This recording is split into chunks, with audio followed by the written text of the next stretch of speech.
Quando o ímpio governa, o povo geme.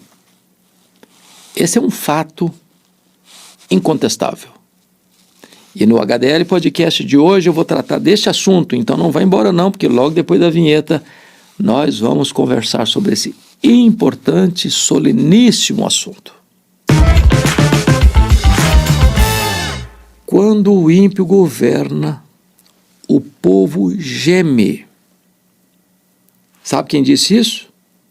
O próprio Deus, através do rei Salomão. No capítulo 29 de Provérbios, versículo 2, está escrito: quando se multiplicam os justos, o povo se alegra. Quando, porém, domina o perverso, o povo suspira, geme.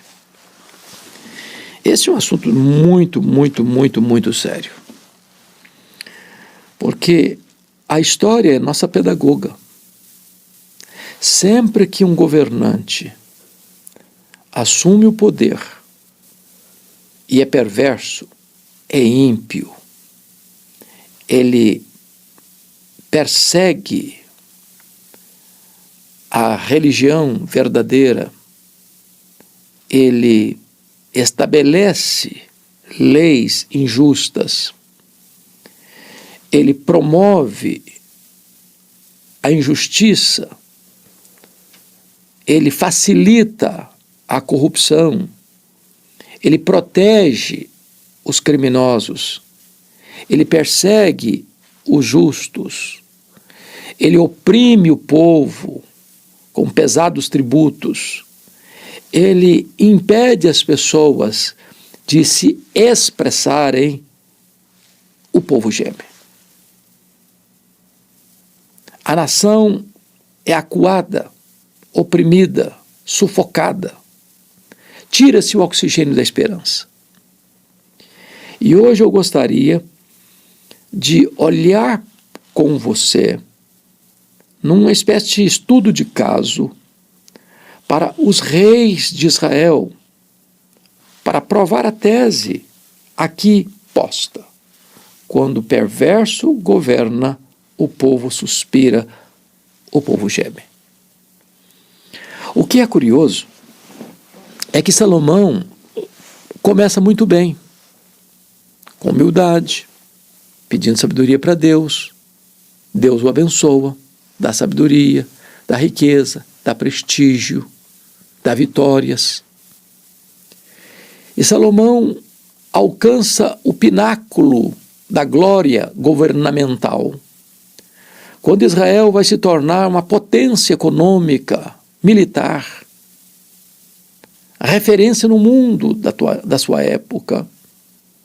Mas Deus havia dado para ele, de forma geral, para todos os reis de Israel, princípios que estão lá em Deuteronômio 17.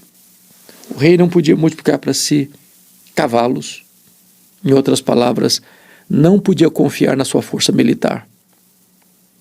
Não podia multiplicar para si ouro e prata para si, para não ser soberbo.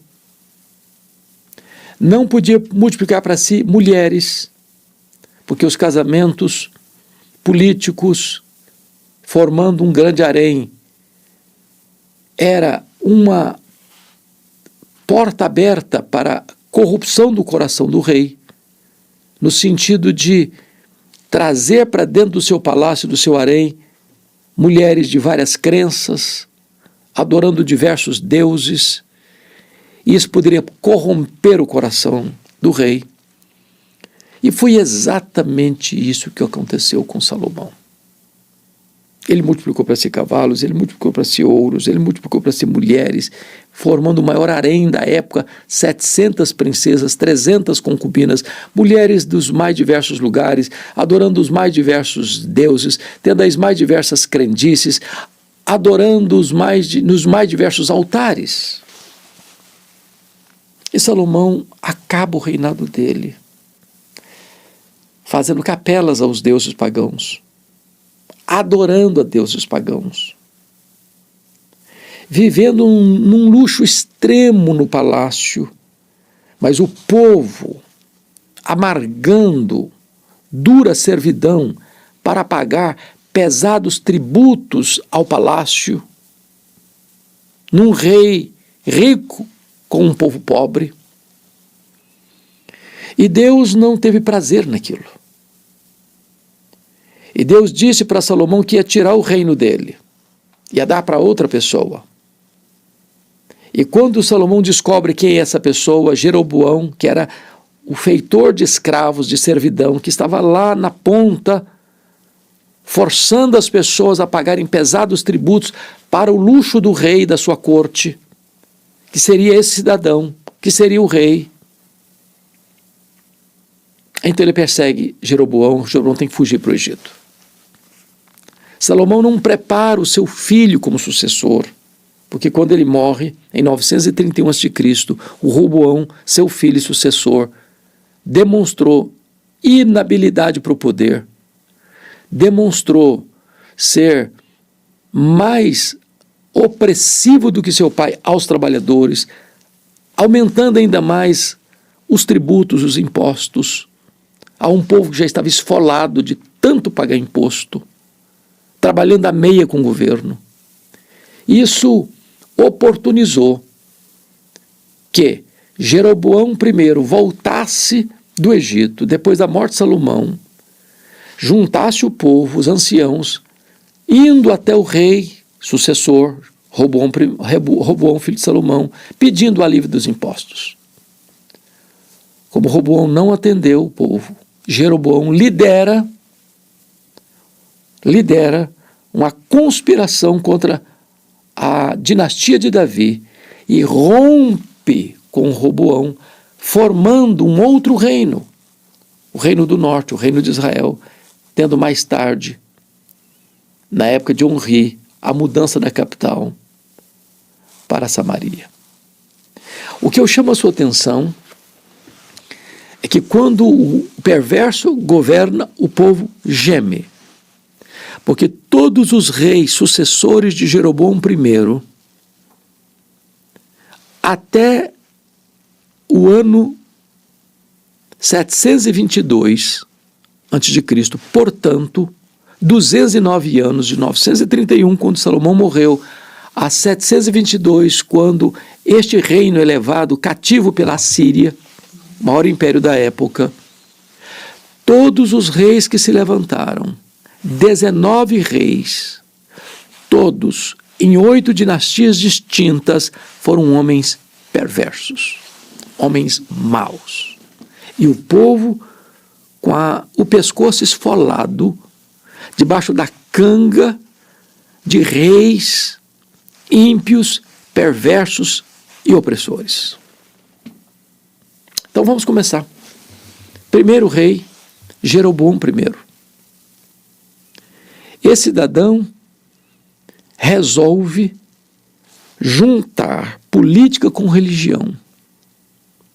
Dizer que a religião tinha que ser religião do Estado. E que a religião só poderia ser a religião permitida pelo Estado. Que a religião do Estado está a serviço do governo. E ele, então, impede os seus súditos de irem a Jerusalém, adorarem Jerusalém, que era o centro do culto a Deus em Israel. E cria novos templos. Cria um bezerro de ouro e coloca um em Dan e um em Betel, e diz para o povo, agora vocês vão adorar esse bezerro de ouro como se Deus fosse. Perverte a religião. Mistura a religião com política. Preste atenção nisso. Todo governante que queira domesticar a consciência do seu povo, em nome de um Estado laico, queira estabelecer uma religião submissa ao Estado, subserviente ao Estado, este é um regime de opressão, este é um regime totalitário, este é um regime contrário aos preceitos de Deus. Resultado, o povo vai gemer. Então, depois de 22 anos no poder, o povo sendo oprimido e induzido a uma falsa religião, a religião submissa ao Estado. Jeroboão I morre e o seu filho Nadab assume o governo.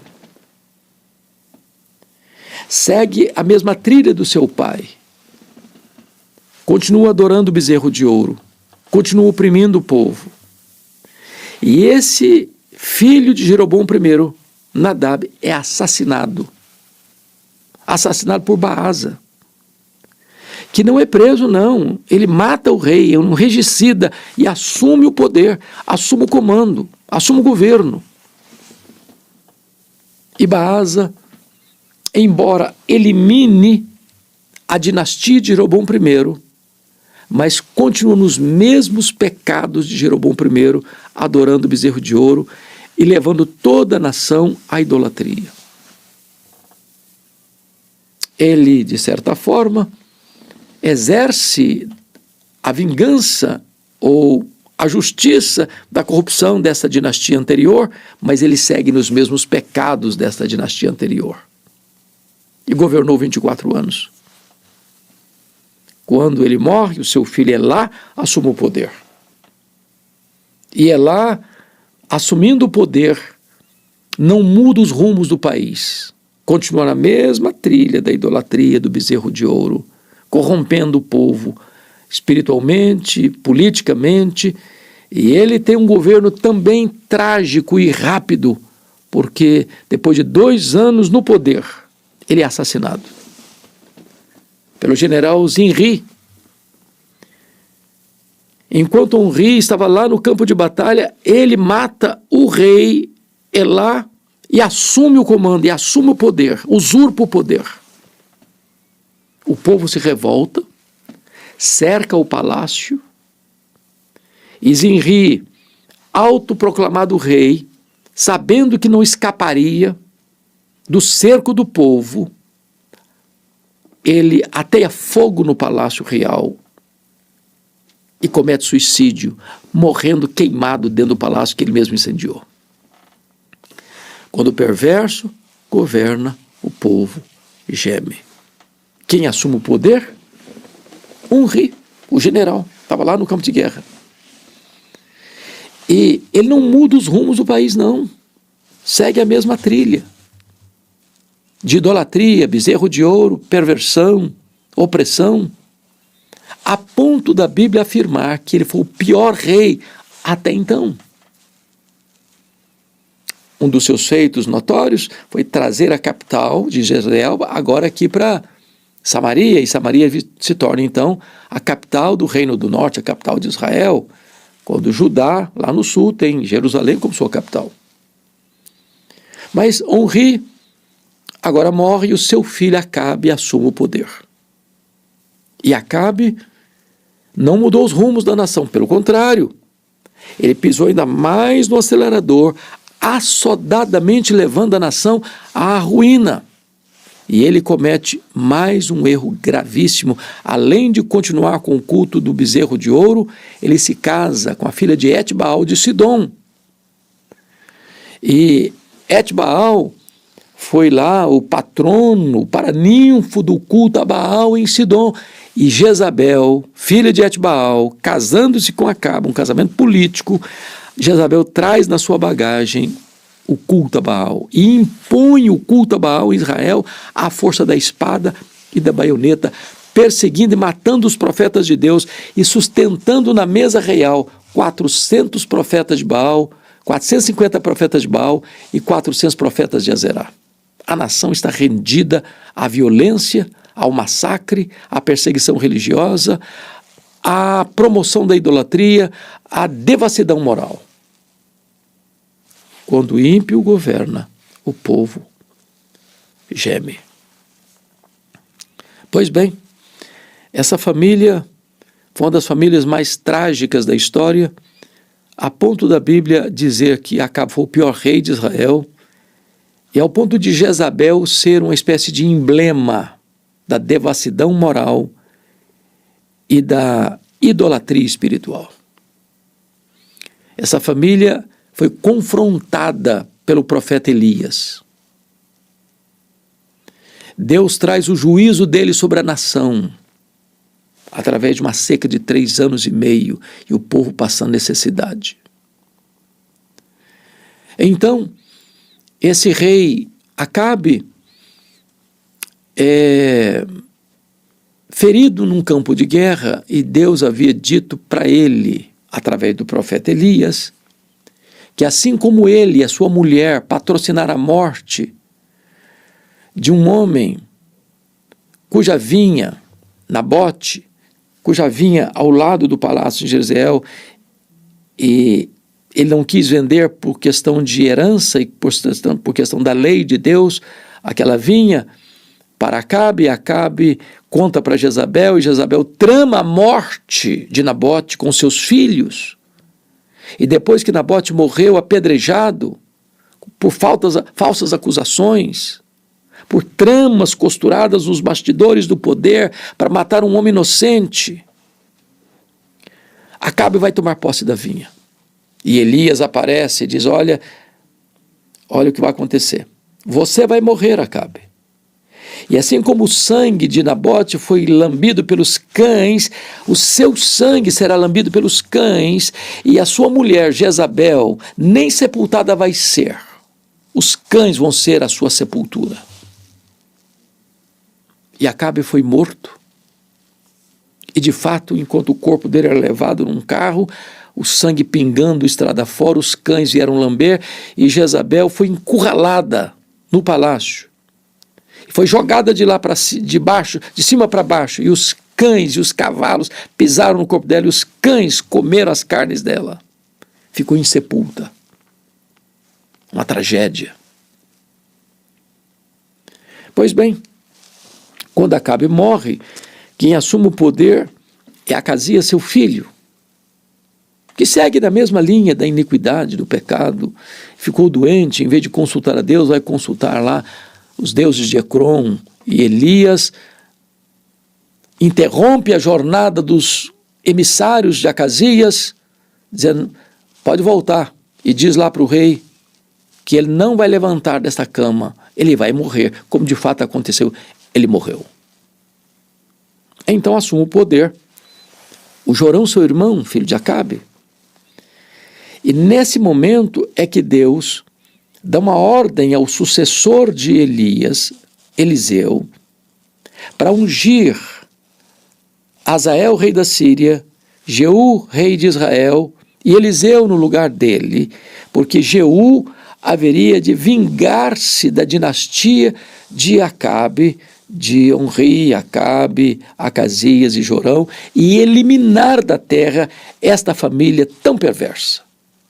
O que de fato aconteceu.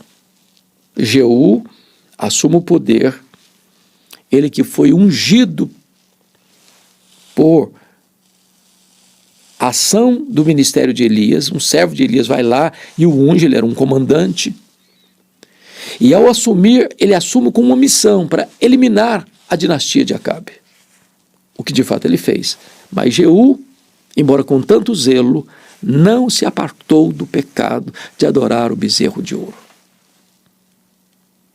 Deus prometeu a ele que da sua família, da sua dinastia, 4 filhos dele assumiriam o poder, como de fato assumiram. Quais foram? Jeoacás, Jeoás, Jeroboão II e Zacarias. 4 filhos de Jeú assumiram o poder, mas esses 4 reis que governaram não se apartaram dos mesmos pecados dos reis anteriores, continuaram adorando o bezerro de ouro, continuaram implementando a idolatria, continuaram promovendo a falsa religião.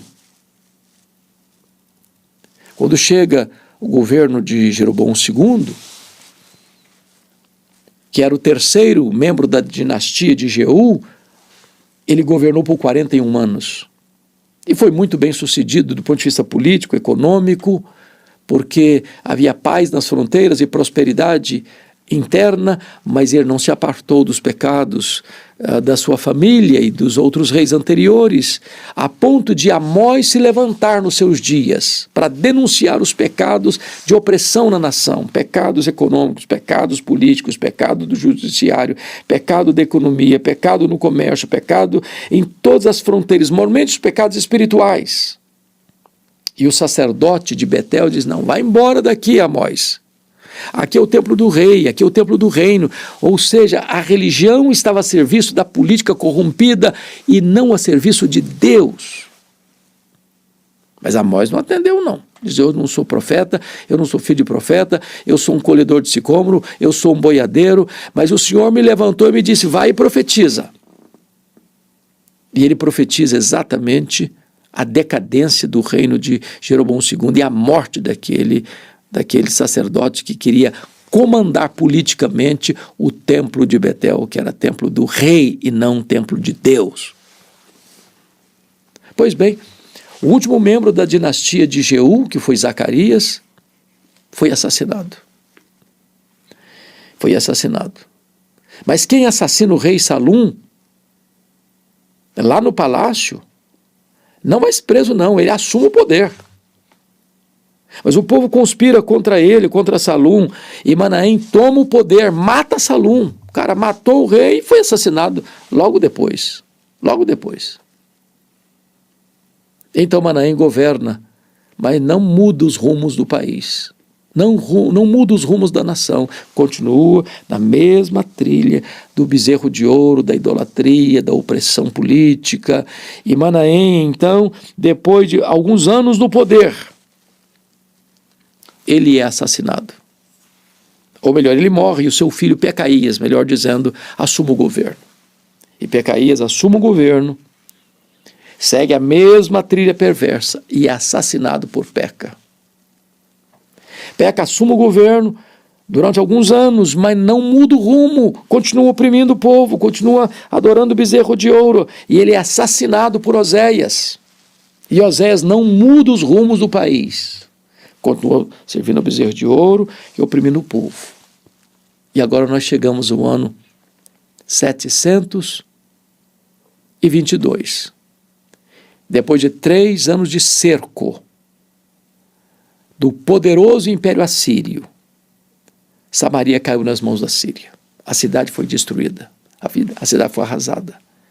E o povo foi levado para o cativeiro, para Nínive, para as cidades da Síria, ficando apenas uns poucos pobres na região.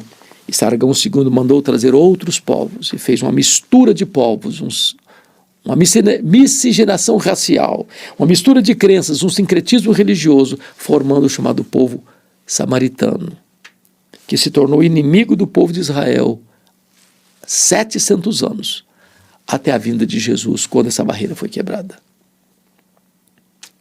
Quando o ímpio, quando o perverso governa, o povo geme. Não foi diferente no Reino do Sul, em Judá. Lá nós tivemos homens piedosos. Poderíamos citar Asa, Josafá, poderíamos citar Uzias, Jotão, poderíamos citar ainda Ezequias, Josias. Mas a maioria dos 20 reis do Reino do Norte, do Reino do Sul, que sobreviveu até o ano 586, também por não andar com Deus, por ter homens tão opressivos como Acais e Manassés, Deus sentenciou a nação ao exílio. E então a Babilônia veio.